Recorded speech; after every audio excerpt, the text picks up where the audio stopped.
Welcome back to the country, friends. In today's episode, we're going to do a reverse seared tomahawk.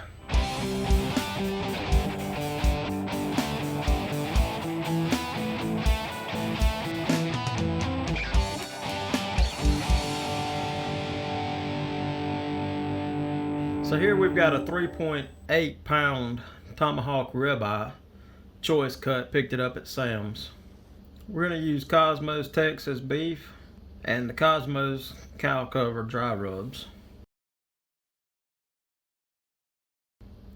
Alright, I'm going to sprinkle on some Texas beef first, and we're going to go pretty heavy on this steak. It's a big thick piece of meat, it can handle it.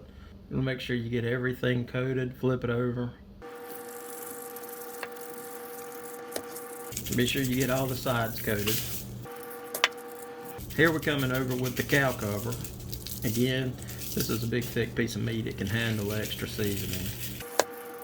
Be sure you get all the sides covered, top, bottom. Hey, don't forget that bone. We might want to gnaw on that later. And just roll it around, get the rest of that seasoning up off the plate. Alright, here, if this is an upcoming project I'm doing a privacy fence along the back side of the patio. That's going to be in a future video. I'm going to design a kitchen out here, so we'll have the smoker set up here today, looking over this beautiful view of the garden. So today's cook, we're going to be set at 250 degrees. It's probably going to run about an hour. So we got the ingredients for today's cook. We're also going to be doing a fillet in today's cook. Go ahead and put that in there. Get this tomahawk laid in here. As you see, I've got my drip pan with a little bit of foil on it. I'm using my ThermalWorks dot today, and only the tip of this records the temperature, so you want to get that in about the center of your meat so you can check your internal temperatures. Now, I'm not wearing gloves today. I'm washing my hands every time I touch the meat, just so that we don't cross-contaminate anything. Alright, we've got the ThermalWorks dot. Got it set, the alarm at 120. Currently, the temperature inside the meat's 54 degrees. With all that door opening, the smoker's running about 220 inside. Go ahead and fuel this thing up, get some chips inside here. Again, I'm running a blend of hickory, pecan, and cherry. Careful because this pipe's hot. Okay, I went ahead off camera and took the time to clean the former ash out. This is some leftover charcoal from the last cook. Now, you'll see here I've got a piece of hickory wood from the last cook, and if you were going to smoke in the Weber, you would want to just cover that charcoal over the top of your smoking wood. That gives you a nice clean burn. Now hang on while I go get some more charcoal.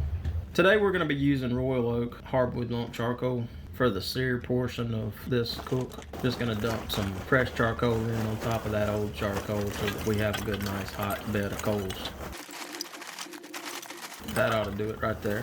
Now, something else I'm going to do for you is, if you were cooking and smoking on this, if you wanted to have, here's a piece of hickory wood fresh. Like I said, if I was going to be smoking in the Weber today, I would just bury that under the coals, but I'm not. So also, if you wanted to use the Weber to do a direct and an indirect zone, what you would do is basically you would just put all these coals on one side, and that gives you a hot side and a cold side. We're going to go ahead and get our grate back on. Make sure all the charcoal's underneath it. It slides easy. There again, our hot side for direct and indirect grilling.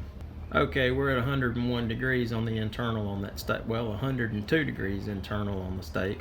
Let's go ahead and get this fire set up. I've put in 2 tumbleweed fire starters. Alright, here we've got a beautiful sunset in the country. We're up to 113 degrees on our ThermalWorks dot. So let's go ahead and get these 2 fire starters lit.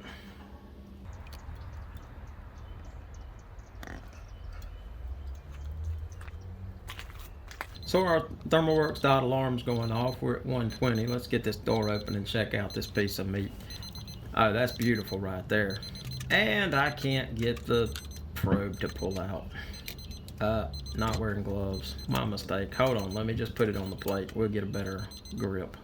Alright, I got that probe out. This steak's just going to rest while this grill finish is coming on up. Get these coals, once they get ashed over and we have a good flame going, we'll be ready to put this ribeye on. Again, it's just going to rest. That temperature's going to come down some while this fire cranks on up and these coals get good and ashed over. You can see it here. You see the fireflies going all through. A couple of times I had turned the video camera off. The whole air around must have had some dust in it. Every now and then you would hear that pop. And alright, you see how I've got the grate. It's ashed over on one side. Basically all that is doing is cleaning it and fire cleans.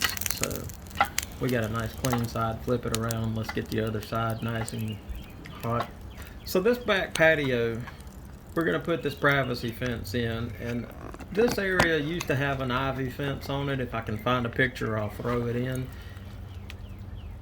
But it used to have an ivy fence, and last year the ivy, the root just snapped. I can't really figure out what happened to it, but as opposed to redoing the ivy and waiting 8 years for it to grow back up, we're going to just put this privacy fence up. I'm going to stain it again. This is going to be in a future video. And then we're going to come down through here with some redwood mulch and put on the grounds. Okay, here, this fire's ready. Let me go ahead and get this tomahawk laid on here.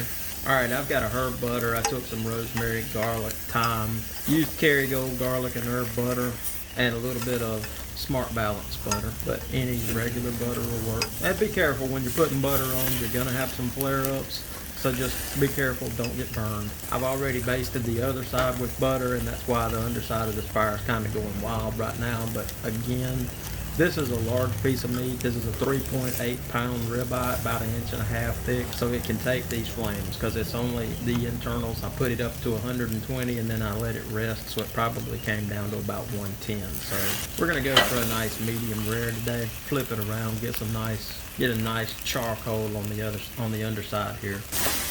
So that looks burnt, but trust me, it's not. Again, this is a large piece of meat. The outside, that charcoal, that's just going to be some umami. That's just another flavor profile. But trust me, the inside of this piece of meat is going to be nice and rare, medium rare. Go ahead and baste this side with that butter. Keep this steak moist. I'll also keep these flames high. I may not have any hair on my fingertips after this video. Let's see, a little bit more on this side. Not too much more. Just keep this piece of meat moving. Now you can do this. You can wait for those coals just to go completely ashed over, and you can sit it on there about a minute each side, but I'm just going to keep moving it and checking it till we got it nice. I don't really care for grill marks. I mean, I've got a nice char on here. That's the same thing as grill marks. Yeah, that steak's done. Let's get it off of there. I'm also cooking a filet for my wife in this video, so we're gonna go ahead and throw that on. I've seasoned this filet the exact same way I seasoned the tomahawk. I'm gonna be a little bit more delicate with this filet because you don't want to screw up this piece of meat. So we're gonna go ahead and keep our tongs on it, keep it turning.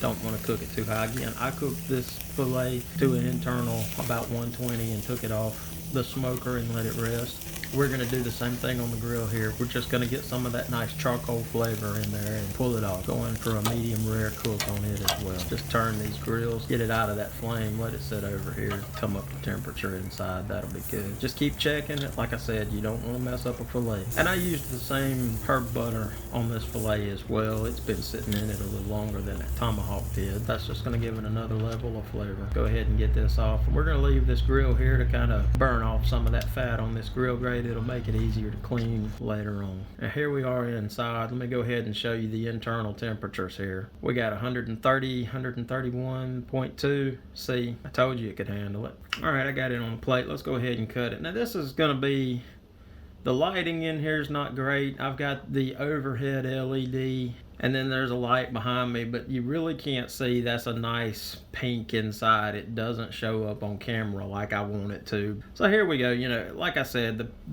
the flavor is great on this thing. I just took me a bite. Let's cut another piece.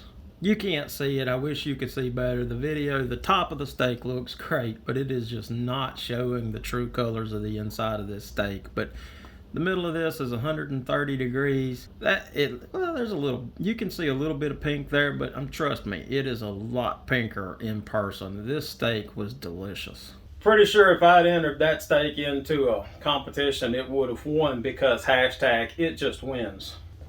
Now, with that being said, if you enjoyed the content from today, I hope you'll go ahead and hit that like button for me, and I'll wait around and give you a couple of seconds to do that. You got it yet? Great.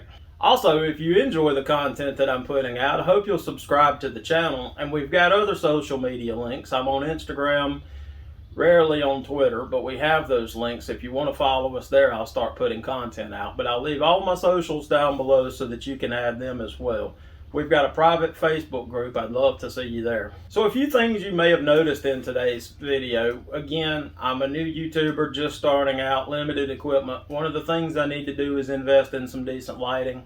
Also need to put this on the woodworking plans is get me a nice cutting board that'll handle a decent sized piece of meat so that I don't have to use a plate on a stove under my LED lights anymore. But that's all for the future, and if you subscribe, you'll be here when that happens.